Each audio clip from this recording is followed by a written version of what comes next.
Hello students, 12वीतला आता major topic पण start करूया. वेक्टर्स, की ज्या टॉपिकवरती डिपेंडिंग पुढे आणखीन 2 टॉपिक्स आहेत.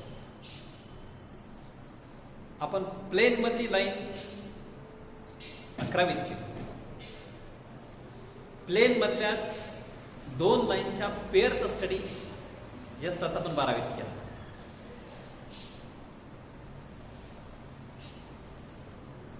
वेक्टर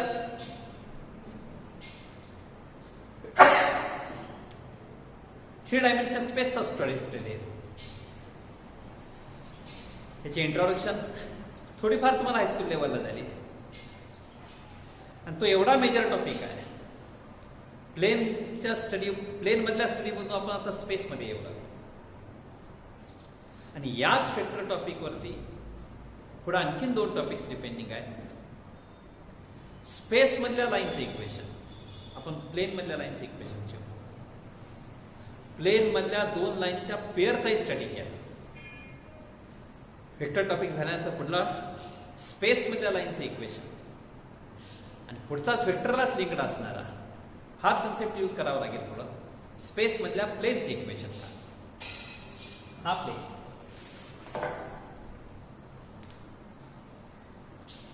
हा प्लेन असेल, हा प्लेन लाईन. जसं प्लेन कोऑर्डिनेट जॉमेट्री मध्ये एका प्लेन मध्ये इन्फायनाइट नंबर ऑफ लाईन्स असतील, तसं स्पेस मध्ये इन्फायनाइट नंबर ऑफ प्लेन्स होतील. हा एक प्लेन आहे, हा दुसरा प्लेन होईल, हा तिसरा आहे. असे हा फक्त मी टर्न करत राहिलो असेल तर प्लेन बदलत जातं. तर दाखवताना सॅम्पल मी तुम्हाला एक प्लेन दाखवतोय. प्लेन म्हणल्यानंतर चारी साईडला तो इन्फिनिटी प्लेन राहील. तर वेक्टर काय आहे? What is mean by vector? Definition तरी काय? वेक्टर कशाला म्हणायचं हे तरी नोन असावं. याला वेक्टर म्हणणार जेव्हा मी डिरेक्शन अशी दाखवतो त्याच तो वेक्टर होईल. म्हणजे लाईन सेगमेंट मध्ये आणखीन एक कुठला कन्सेप्ट वाढतो तर डिरेक्शनचा वाढ होईल. सेगमेंटला फक्त लेंथ होती, त्याच लेंथ मध्ये ऍडिशन ए पॉइंट पासून बी पॉइंट कडे जाणारा तो वेक्टर असेल. जे मॅग्निट्यूड आणि डिरेक्शन या दोन्ही गोष्टी तिथे इन्व्हॉल्व पाहिजे. Definition: A directed line segment having magnitude and direction is called as a vector. आपले एक्झाम्पल्स काय सांगता येतील काय? डिस्प्लेसमेंट ही वेक्टर आहे. आपण फोर्स अप्लाय करतो, फोर्स हा वेक्टर आहे. ऍक्सलरेशन आहे. ह्या फिजिकल क्वांटिटी ज्या आहेत त्या वेक्टर क्वांटिटीज आहेत. ज्याला फक्त मास ती वेक्टर नाही. ज्याला फक्त मॅग्निट्यूड आहे तो वेक्टर नाही. मॅग्निट्यूड आणि ऍडिशनल डिरेक्शन जर येत असेल तर ती वेक्टर असेल. डेफिनेशन देतो तुम्हाला.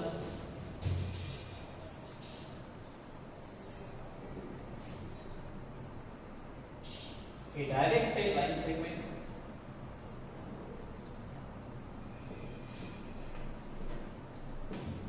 having magnitude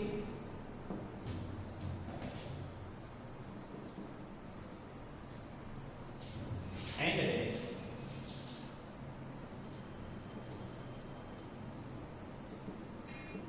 is called as a vector. Example: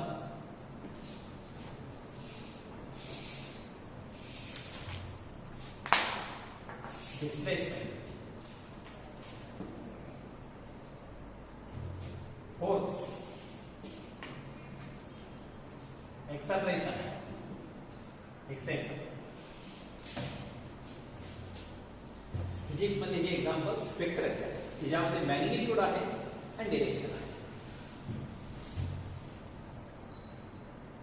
for example,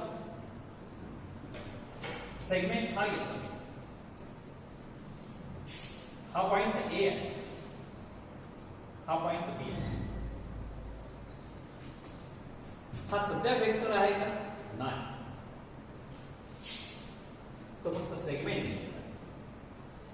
त्यामध्ये फक्त लेंथचा इन्व्हॉल्वमेंट आहे.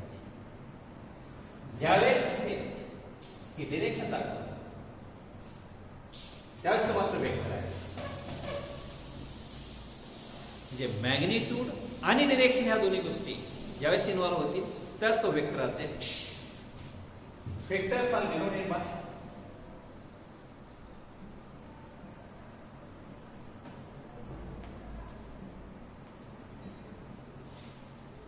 हा दाखवा ए बी बार. त्यामध्ये ए हा स्टार्टिंगचा पॉइंट आहे, बी हा एंड पॉइंट आहे. Point of application and end point. वरती बार काढून टाकला तर ते मिनिंगलेस आहे.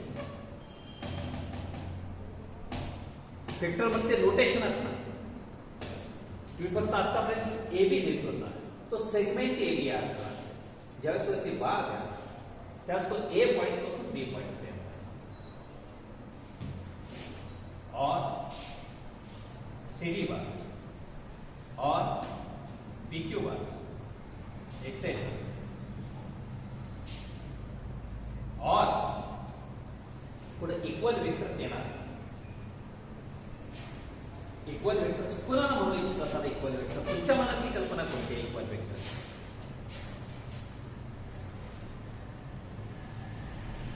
एकाच डिरेक्शन मध्ये असणारे आणि मॅग्निट्यूड त्या सेगमेंटची लेंथ सेम असणारे, ही दोन गोष्टी जर इन्व्हॉल्व होत असतील तर इक्वल वेक्टर म्हणता येईल. इतर वेगळे कसं टाकतात? हा पॉइंट घेतला मी पी, हा पॉइंट घेतला. जेवढी लेंथ एबीची आहे तेवढीच लेंथ पीक्यूची. सेगमेंट पीक्यूची जेवढी लेंथ आहे तेवढीच लेंथ सेगमेंट एबीची आहे. आणि हे दोन्ही सेगमेंट एकमेकांना पॅरलल, म्हणजे वेक्टरच्या भाषेमध्ये डिरेक्शन सेम. एकाच डिरेक्शन मध्ये लाय होत आहे आणि मॅग्निट्यूड सारखे दोघांना इक्वल म्हणता येईल. मग आता दोघांना इक्वल म्हणता येईल, दोघांचा पॉइंट ऑफ ऍप्लिकेशन सारखा आहे, दोघांचा एंड पॉइंट सारखा आहे. त्यामुळे इक्वल वेक्टर होण्यासाठी पॉइंट ऑफ ऍप्लिकेशन कोणता आहे आणि एंड पॉइंट कोणता याला काही किंमत नाही. पॉइंट ऑफ ऍप्लिकेशन कोणताही चालेल, हा वेक्टर घ्यायचा ए बी पॉइंट. आता वर उचलतो, मग आता ए पॉइंट होता, आता जवळ उचलला काय ए राहिला, तो पॉइंट बदलला, एंड पॉइंट बदलला. पण दोन्ही वेक्टर बघा, हा मगाचा वेक्टर आणि हाताचा वेक्टर इक्वल असेल. त्यामुळे तो कुठल्या पॉइंटला स्टार्ट झाला आणि कोणत्या पॉइंटला एंड झाला याला व्हॅल्यू आहे का? कोणतीच व्हॅल्यू नाही, फक्त मॅग्निट्यूड आणि डिरेक्शन सारखे असावे. तेव्हा पुढं पुढं याच्यामध्ये रोटेशन मध्ये शॉर्टकट केला आणि ए बार, बी बार, एल बार, एम बार ह्या सिंगल रोटेशन दाखवलं. एक्सेप्ट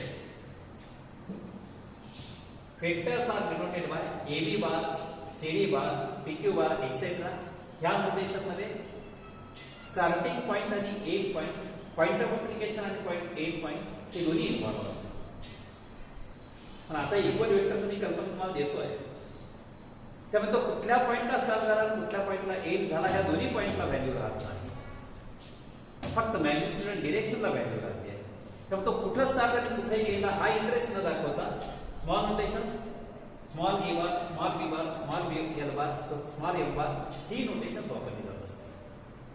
आता स्टार्टिंगच्या पिरियड मला हे नोटेशन बरं वाटते, चांगलं वाटते. पुढं पुढं आपला प्रॅक्टिस मध्ये पुन्हा इन्व्हॉल्व करावं लागेल, ही नोटेशन सुद्धा आणावी लागेल. Magnitude of the vector,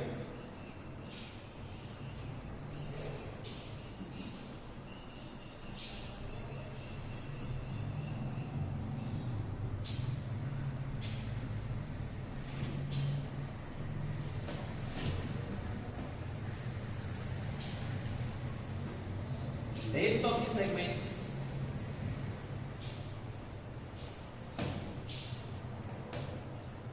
along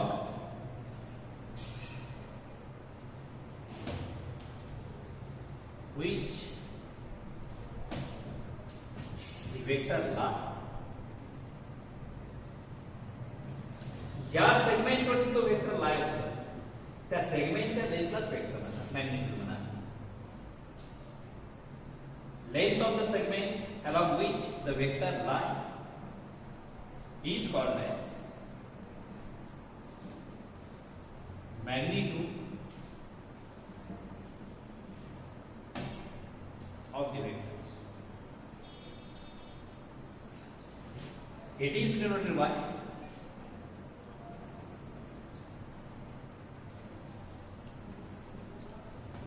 vector AB बार असेल, वेक्टर AB बार असेल, तुम्ही ह्याला हायस्कूल लेवल मध्ये कोणतं साइन म्हणतो? मॉड. पण एका रियल नंबरला ते साइन असेल, पुढे असा असेल आणि हे असेल, साइन एकच आहे. याला तुम्ही हायस्कूल लेवल मध्ये किंवा आजही आपण म्हणायचं असेल तर मॉड ऑफ एक्स म्हणतो. रियल नंबरला असेल तर कॅपिटल मॅट्रिक्स टॉपिक शिकलो आपण क्लासमध्ये शिकलो. ए हा जर मॅट्रिक्स असेल तर त्या मॅट्रिक्सला हे लिहिलं असेल तर काय म्हणायचं आहे? त्या मॅट्रिक्सच्या डिटर्मिनंटची value, determinant of that matrix. आणि तेच वेक्टर मध्ये हे नोटेशन असेल magnitude of the vector. Magnitude of the vector और notations A B bar C D bar B Q bar ही न वापरता ही वापरायला लागतात. Magnitude of A bar, magnitude of L bar ही नोटेशन्स असेल. आणि मॅग्निट्यूड कशी काढणार तो भाग पुढे येऊन येत आहे. ह्या सेगमेंटची लेंथ कशी काढणार? पॉइंट ए माहिती आहे, पॉइंट बी माहिती आहे, 10वी तुम्ही डिस्टन्स फॉर्म्युला शिकलेले आहात. तोच डिस्टन्स फॉर्म्युला इकडेही आपल्याकडे इन्व्हॉल्व होईल. फक्त फरक एवढाच आहे, 10वीतले ए आणि बी हे पॉइंट्स तुमचे प्लेन मध्ये होते. त्यामुळे ए पॉइंटला दोनच कॉर्डिनेट्स होते, एक्स कॉर्डिनेट आणि वाय कॉर्डिनेट. बी पॉइंटला दोनच कॉर्डिनेट्स एक्स आणि वाय. आणि तो डिस्टन्स फॉर्म्युला अंडर रूट मध्ये x2 minus x1 bracket square plus y2 minus y1 bracket square असे केला. आज बदल ए पॉइंटला एक्स कॉर्डिनेट राहील, वाय कॉर्डिनेट राहील, झेड राहील, स्पेस मधला पॉइंट आहे. बी लाही तिन्ही कॉर्डिनेट राहतील. डिस्टन्स फॉर्म्युला 10वीतल्या फॉर्म्युलाला अगदी मॅच होणार आहे. फक्त झेड कॉर्डिनेटचा कन्सेप्ट तेवढा वाढत होईल.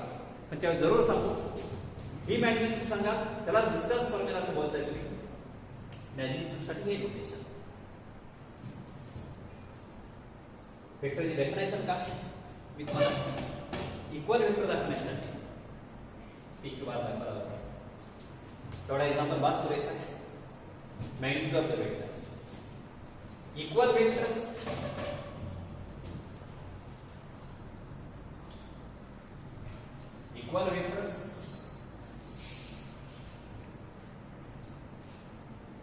एनीवन. आता ए बी बार आणि पी क्यू बार मी काढला होता. सेम डिरेक्शन मध्ये असणारे आणि सेम मॅग्निट्यूड असणारे. मॅग्निट्यूड आणि डिरेक्शन सेम. टू वेक्टर्स हा वेक्टर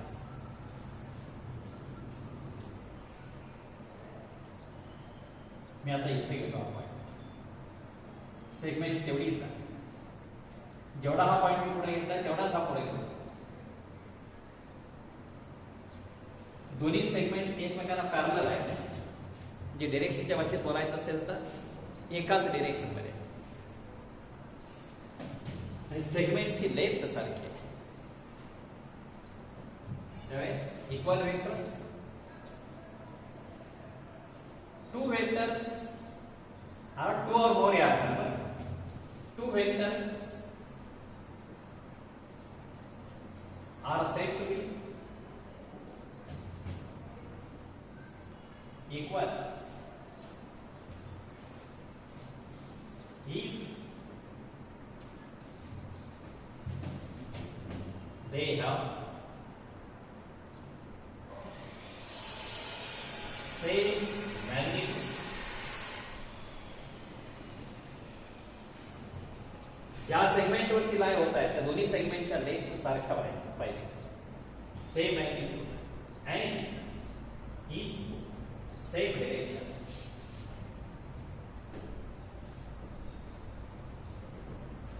म्हणून हे दोन सेगमेंट आपण पॅरलल करतो. पॅरलल आहे म्हणजे आता डायरेक्शन सारखी एकच आहे. एकाच डायरेक्शन वरती लाय होणार आहे, एकाच डायरेक्शन मध्ये येणार आहे आणि दोघांच्या सेगमेंटची लेंथ सारखी असेल, मॅग्निट्यूड सारखी असेल तर इक्वल वेक्टर्स असतील. आणि पुढला concept parallel vectors.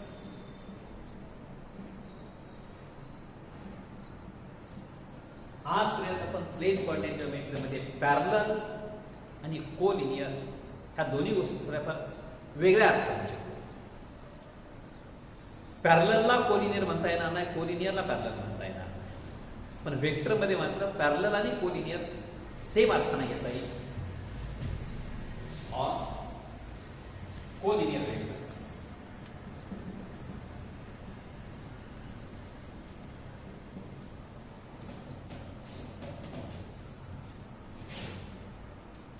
two vectors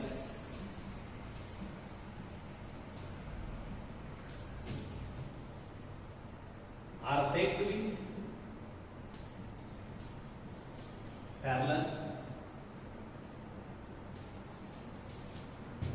if कधी एक हा दुसऱ्याच्या स्केलर मल्टिपल मध्ये असेल तर, एक हा दुसऱ्याच्या पटीमध्ये असेल तर. याच्या पूर्वी वगैरे वेक्टरची कल्पना तुम्हाला थोडीफार झाली असेल तोंडवर. एकाच डिरेक्शन मध्ये लाय होणाऱ्या वेक्टर्सना कोलिनियर. याच्यामध्ये मॉडिफिकेशन करू आपण. एक हा दुसऱ्याच्या स्केलर मल्टिपल मध्ये, या डेस्कच्या या एज वरती लाय होणारा वेक्टर आणि त्याच्यापेक्षा हा थोडासा मोठा, पेन थोडासा मोठा. एका डिरेक्शन मध्ये तर लाय झालेच पाहिजे. या लांबीच्या ही दीडपट लांबी आहे. तर एकाच डायरेक्शन मध्ये लाय होणारे असतील are said to be parallel if याच्या हा दीडपट आहे. म्हणजे मल्टिप्लाय कितीने करावं लागेल याला? 1.5. 3/2. 3/2 ला स्केलर बनायचा आहे, त्याला स्केलर मल्टिपल. पण डिरेक्शन सेम पाहिजे. आता पेनची लांबी बदलत नाही, असं केलं याच्या हा दीडपट आहे असं म्हणता येईल का? लांबी फक्त दीडपट आहे, डिरेक्शन हा या डिरेक्शनचा आहे, हा या डिरेक्शनचा आहे, तसं तुम्ही म्हणू शकणार नाही. आणि मग two vectors are said to be parallel if one is scalar multiple of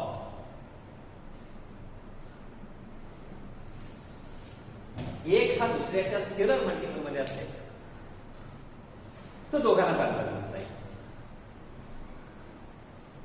कोण कुणाच्या स्केलर मल्टिपल मध्ये? आपला एक मोठा गैरसमज असतो. नेहमी मोठा हाच लहानाच्या पट्टीमध्ये मांडावा. ए बार आणि बी बार अशी मी दोन वेक्टर्स घेतले.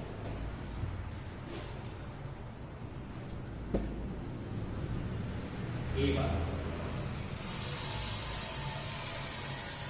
याच्या लांबी दुप्पट घेतली,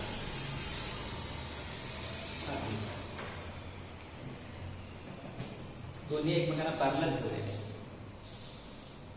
दोन्ही एकमेकांना पॅरलल ठेवलेले, सेगमेंट पॅरलल आहे. दोन्ही म्हणजे एका सेम डिरेक्शन मध्ये लाय होणार.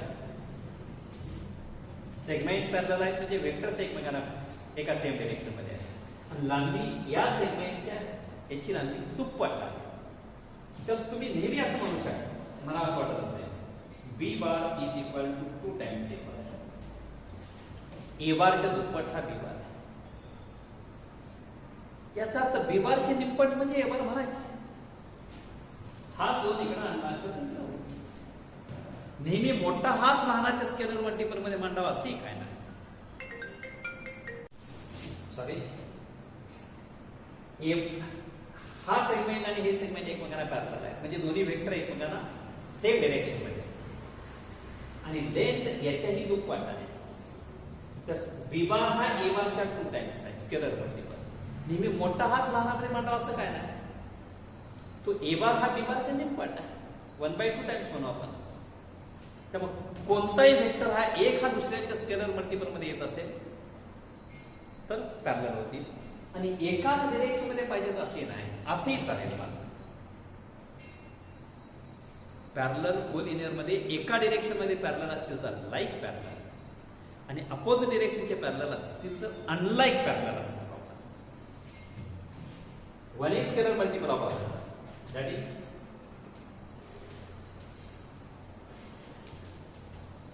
in bracket a bar is equal to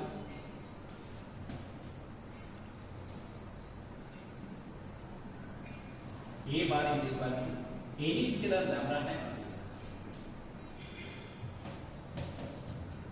lambda हा इंटिग्रल मल्टिपल मध्ये असेल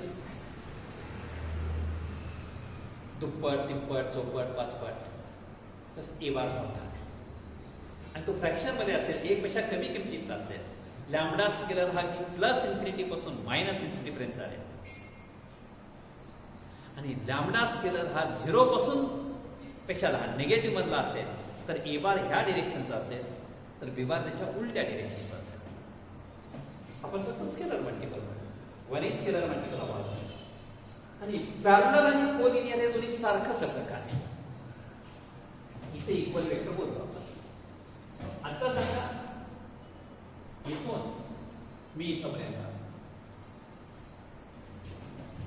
जेवढी लेंथ या सेगमेंटची आहे तेवढीच लेंथ एवढ्या सेगमेंटची. तर हा वेक्टर कुठला?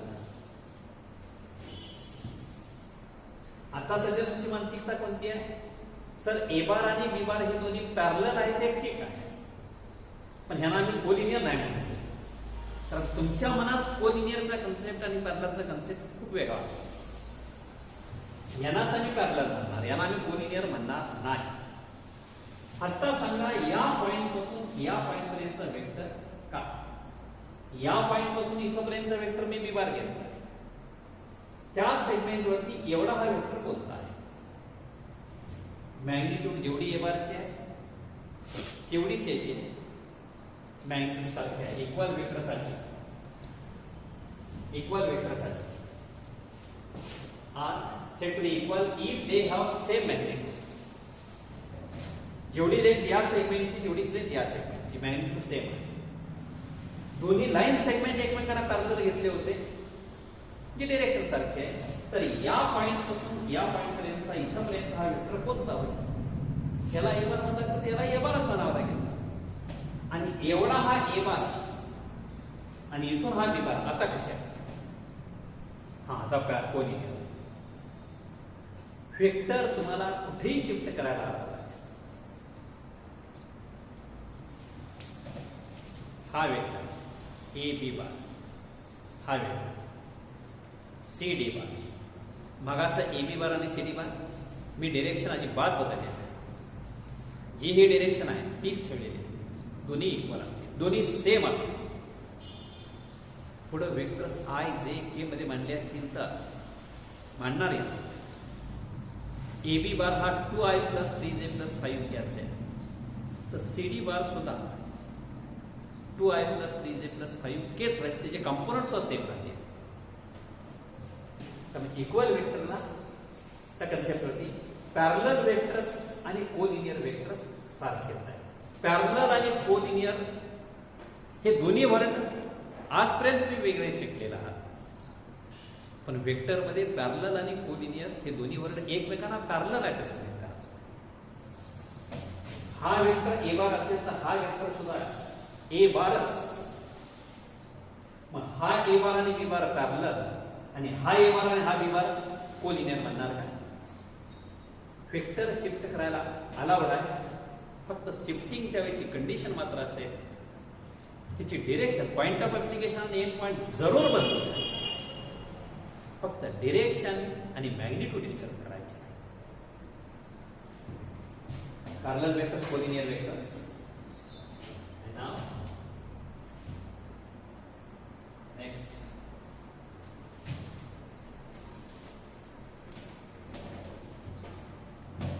ट्रायंगल लॉ, पॅरलेलोग्राम लॉ हे लॉज असते.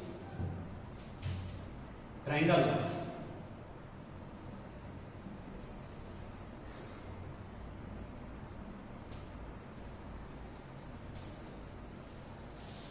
क्या सीखा था? Triangle A B C. Triangle law का ए बी साइड वरती लाय होणारा वेक्टर ए पॉइंट पासून बी पॉइंट कडे A B bar, B point पासून सी पॉइंट पर्यंत लाय होणारा vector B C bar. Triangle law काय आहे? A B bar plus B C bar is equal. मी ए पॉइंट पासून बी पॉइंट कडे चालत आहे, बी पॉइंट पासून मी सी पॉइंट पर्यंत गेलो. मी अगोदर होतो कुठे आणि पोचलो कुठे? ए पासून बी पर्यंत आलो, बी पासून सी पर्यंत. याचा अर्थ माझं एअर मधलं कव्हर झालेला डिस्टन्स कोणता आहे? भरपूर मी एवढं चालतो, पण खरं किती चालल्यासारखा? मी ए पासून सी पर्यंत गेल्यासारखाच आहे. and that is equal to AC1.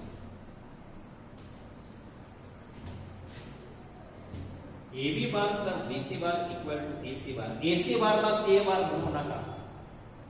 वेक्टरची डायरेक्शन बदलायला तुम्हाला अलाउड आहे, मॅग्निट्यूड बदलायला अलाउड आहे. मी एवढं जरी चाललो असेल तरी मी खरं ए पासून सी पर्यंतच अंतर कापल्यासारखा. त्यालाच AC bar. आणखी तुम्ही या वेक्टरच्या नोटेशनला एवढं फॅमिलियर झाला ना, कोण कोण एखादा ट्रायंगल लॉ असं सांगा. ट्रायंगल लॉ काय? A B plus B C equal to AC.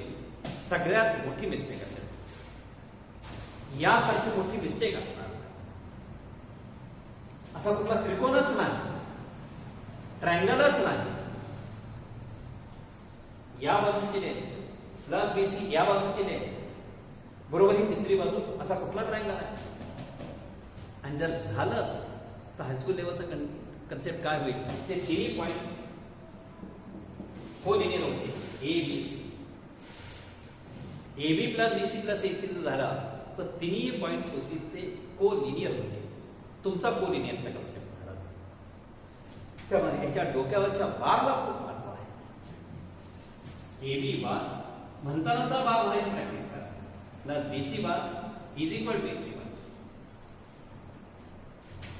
आणि याच्यातच थोडंस मॉडिफिकेशन केलं आणि तो पॅरलेल होता.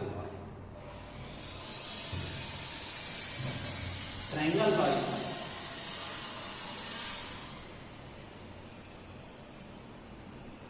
मी लिहिताना फक्त सॅम्पलला एकच लिहिला. लिहिताना फक्त सॅम्पलला एकच लिहिला. डिरेक्शन सुद्धा याच करा. रफली दुसरा ट्रायंगल दिला पी क्यू आर. ऐका, आर पासून सुरुवात करतो. आर क्यू बार डिरेक्शन दाखवत नाही, लक्षात ठेवा direction. R Q bar plus Q P bar equal to काय असेल? मी आर पासून सुरुवात केलं आणि पी ला पोहोचलो. Equal to R P bar. Q पासून सुरुवात, Q R bar plus R P bar equal to सुरुवात मी क्यू पासून केली. Q R bar plus R P bar equal to Q P bar. हा ट्रायंगल लॉ आहे. आणि याच ट्रायंगल लॉ मध्ये थोडंसं मॉडिफिकेशन केलं आणि तो पॅरलल लॉ.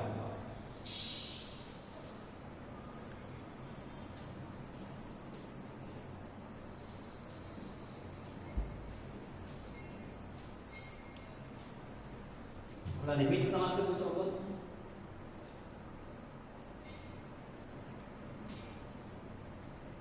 ए बी सी डी.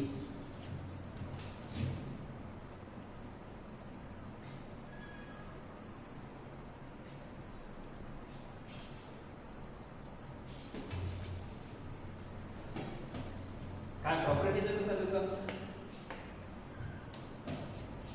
समोरासमोरी बाजू एकमेकांना समांतर असतात. समांतरच फक्त नाही आणि सारख्या लांबीचे असतात. जेवढी लेंथ एबी सेगमेंटची तेवढीच लेंथ सीडी सेगमेंटची, जेवढी एडीची आहे तेवढीच बीसीची आहे. या दोन्ही सारख्या लेंथच्या आहेत, या दोन्ही सारख्या लेंथच्या आहेत. खरे हे शिकायचं वय नाही, तरी विस्मरण झाला असेल म्हणून सांगतो. लेंथ सारखी आहे. दुसरी गोष्ट, त्या पॅरलल आहेत. ही जोडी एकमेकांना पॅरलल आहे, ही जोडी एकमेकांना पॅरलल आहे. म्हणजे डिरेक्शन मध्ये सेम आहे. पॅरलल मी का सांगतोय, आज वेक्टर मध्ये मला त्याचा इंटरेस्ट डिरेक्शनचे लावायचं. ऍडजेसंट साइडवरच्या वेक्टरचे ऍडिशन एकाच पॉइंटपासून येणाऱ्या दोन साइड्स आहेत. त्या दोन साइडवरती लाय होणाऱ्या या दोन्ही वेक्टरचे ऍडिशन घेतले काय असेल. AB बार प्लस AD बार. अगदी मॅथमॅटिकल ट्रायंगल लॉचंच मॉडिफिकेशन आहे. म्हणताना फक्त त्याला विनाकारण पाठीमाला ट्रायंगल लॉ वापरत नाही, पेक्षा तो डायरेक्ट वापरलेला चांगला होईल. काय पॅरलेलोग्रामच्या ऍडजेसंट साइड्स वरती लाय होणाऱ्या दोन वेक्टरची ऍडिशन किती, आणि जे ऍडिशन येईल त्यालाच म्हणायचं पॅरलेलोग्राम. काय AB बार प्लस हा AD. काय बोलताय या दोन्ही? जेवढी लेंथ एडीची आहे तेवढीच लेंथ बीसीची आहे. लेंथ सारखी आहे म्हणजे वेक्टर मध्ये मॅग्निट्यूड सारखी आहे. पुढे त्या दोन्ही साइड्स एकमेकांना पॅरलल आहे, म्हणजे डिरेक्शन एक आहे. एकाच डिरेक्शन मध्ये आणि मॅग्निट्यूड सारखी आहे. मॅग्निट्यूड डिरेक्शन सारखी असेल तर काय म्हणाल आपण, ते इक्वल वेक्टर्स. एडी बार हाच काय असेल तर बीसी बार. बीसी ला सीबी म्हणू नका, ही डिरेक्शन अशी आहे. सीबी म्हणाल तर डिरेक्शन उलट नाव घेताना सुद्धा BC bar. Same reason AD bar is equal to BC bar. आणि आता सांगा AB bar plus BC bar. AB bar plus BC bar काय? AB bar plus BC bar equal to AC bar. हाच triangle law सांगितला. A पासून B पर्यंत आलो, B पासून C पर्यंत जाऊन मी थांबलो. याचा अर्थ मी कुठून कुठपर्यंत आल्यासारखा आहे, A पासून C पर्यंत आल्यासारखा आहे. तसं येते AB bar plus BC bar, AB bar plus BC bar. A पॉइंटला स्टार्ट केला होता आणि मी C पॉइंटला जाऊन थांबलो. याचा अर्थ काय झाला, मी A पासून C पर्यंत गेल्यासारखा इज इक्वल टू C. काय रिझन द्या, ट्रायंगल लॉ.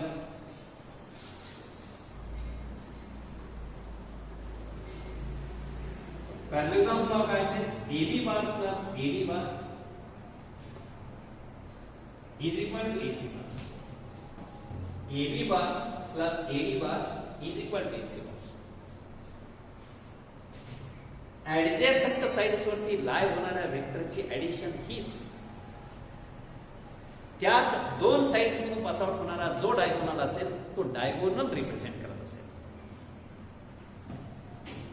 हाच व्हर्टेक्स असं कोणी सांगितलंय सर ट्रायंगल लॉ, मी इथून सांगितलं.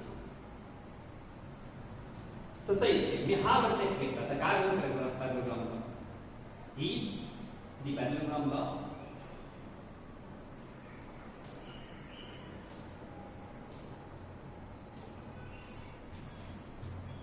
AB bar plus AD bar is equal to AC bar. या दोन ऍडजेसंट साइड्स वरती लाय होणाऱ्या वेक्टरचे ऍडिशन हा दोघांमधून निघणारा डायगोनल हा घेतला आहे. BA bar plus BC bar equal to काय असेल, BD बार. मी हा व्हर्टेक्स घेतला, इथून निघणारे दोन्ही vectors CB bar plus CD bar equal to CA bar. चौथा तर कसा सोडता है, हा vertex DC bar plus DA bar is equal to DB bar असेल. पॅरलेलोग्रामच्या ऍडजेसंट साइड्स पासून निघणारे वेक्टर्स, ऍडजेसंट साइड्स वरती लाय होणारे वेक्टर्स ची ऍडिशन काय येते, त्याच दोन साइड्स मधून पास आउट होणारा डायगोनल वरती लाय होणारा वेक्टर रिप्रेझेंट करत असेल. Okay all right.